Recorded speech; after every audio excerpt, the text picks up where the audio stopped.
Evangelho de Jesus Cristo, segundo escreveu Marcos, capítulo 9. Jesus prosseguiu: Eu lhes digo a verdade.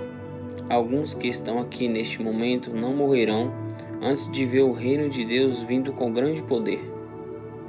6 dias depois, Jesus levou consigo Pedro, Tiago e João até um monte alto para estarem a sós. Ali, diante de seus olhos, a aparência de Jesus foi transformada. Suas roupas ficaram brancas e resplandecentes, muito mais claras do que qualquer lavandeiro seria capaz de deixá-las.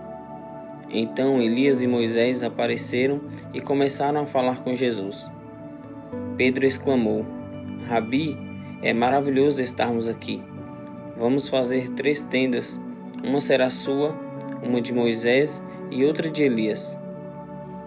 Disse isso porque não sabia o que mais falar, pois estavam todos apavorados. Então uma nuvem os cobriu, e uma voz que vinha da nuvem disse: Este é meu filho amado, ouçam-no. De repente, quando olharam em volta, só Jesus estava com eles. Enquanto desciam o monte, Jesus ordenou que não contassem a ninguém o que tinham visto, até que o Filho do Homem tivesse ressuscitado dos mortos. Eles guardaram o segredo, mas conversavam entre si com frequência sobre o que ele queria dizer com ressuscitar dos mortos. Então eles perguntaram a Jesus: Por que os mestres da lei afirmam que é necessário que Elias volte antes que o Cristo venha? Jesus respondeu: De fato, Elias vem primeiro para restaurar tudo. Então, por que as Escrituras dizem que é necessário o Filho do Homem sofrer muito e ser tratado com desprezo? Eu, porém, lhes digo: Elias já veio, e eles preferiram maltratá-lo, conforme as Escrituras haviam previsto. Ao voltarem para junto dos outros discípulos, viram que estavam cercados por uma grande multidão e que alguns mestres da lei discutiam com eles. Quando a multidão viu Jesus, ficou muito admirada e correu para cumprimentá-lo. Sobre o que discutem? Perguntou Jesus. Um dos homens na multidão respondeu: Mestre, eu lhe trouxe meu filho, que está possuído por um espírito impuro que não o deixa falar.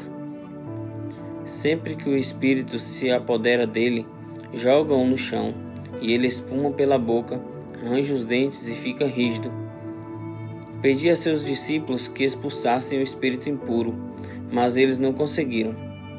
Jesus lhes disse: Geração incrédula, até quando estarei com vocês? Até quando terei de suportá-los? Tragam o menino para cá. Então o trouxeram. Quando o espírito impuro viu Jesus, causou uma convulsão intensa no menino e ele caiu no chão, contorcendo-se e espumando pela boca. Jesus perguntou ao pai do menino: Há quanto tempo isso acontece com ele? Desde que ele era pequeno, respondeu o pai. Muitas vezes o espírito o lança no fogo ou na água e tenta matá-lo. Tenha misericórdia de nós e ajude-nos se puder. Se puder? Perguntou Jesus. Tudo é possível para aquele que crê. No mesmo instante, o pai respondeu: Eu creio, mas ajude-me a superar minha incredulidade. Quando Jesus viu que a multidão aumentava, repreendeu o espírito impuro, dizendo: Espírito que impede este menino de ouvir falar, ordeno que saia e nunca mais entre nele. O espírito gritou, causou outra convulsão intensa no menino e saiu dele. O menino parecia morto. Um murmúrio correu pela multidão. Ele morreu. Mas Jesus o tomou pela mão e o ajudou a se levantar, e ele ficou em pé. Depois, quando Jesus estava em casa com seus discípulos, eles perguntaram: Por que não conseguimos expulsar aquele espírito impuro?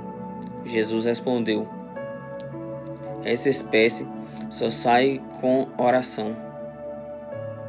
Ao deixarem aquela região, viajaram pela Galileia. Jesus não queria que ninguém soubesse que ele estava lá, pois queria ensinar seus discípulos. Ele lhes dizia: O Filho do Homem será traído e entregue em mãos humanas. Será morto, mas 3 dias depois ressuscitará. Eles, porém, não entendiam essas coisas e tinham medo de lhe perguntar. Depois que chegaram a Cafarnaum e se acomodaram numa casa, Jesus perguntou a seus discípulos: sobre o que vocês discutiam no caminho? Eles não responderam, pois tinham discutido sobre qual deles era o maior. Jesus se sentou, chamou os 12 e disse: quem quiser ser o primeiro, que se torne o último e seja servo de todos. Então colocou uma criança no meio deles, tomou-a nos braços e disse: quem recebe uma criança pequena como esta em meu nome, recebe a mim. E quem me recebe, não recebe apenas a mim, mas também ao meu Pai, que me enviou. João disse a Jesus: Mestre, vimos alguém usar seu nome para expulsar demônios. Nós o proibimos, pois ele não era do nosso grupo. Não o proíbam, disse Jesus. Ninguém que faça milagres em meu nome falará mal de mim ao seguir. Quem não é contra nós é a favor de nós. Eu lhes digo a verdade. Se alguém lhes der um simples copo de água porque vocês são seguidores do Cristo, essa pessoa certamente será recompensada. Mas, se alguém fizer um destes pequeninos que confiam em mim cair em pecado, seria melhor que lhe amarrassem ao pescoço uma grande pedra de moinho e fosse jogado ao mar. Se uma mão o leva a pecar, corte-a fora. É melhor entrar na vida eterna com apenas uma das mãos que ser lançado no fogo inextinguível do inferno com as 2 mãos. Lá os vermes nunca morrem e o fogo nunca se apaga. Se seu pé o leva a pecar, corte-o fora. É melhor entrar na vida eterna com apenas um pé que ser lançado no inferno com os 2 pés. Lá os vermes nunca morrem e o fogo nunca se apaga. E se seu olho leva a pecar, lance-o fora. É melhor entrar no reino de Deus com apenas um dos olhos que ter os 2 olhos e ser lançado no inferno. Lá os vermes nunca morrem e o fogo nunca se apaga, pois cada um será provado com fogo. O sal é bom para temperar, mas se perder o sabor, como torná-lo salgado outra vez?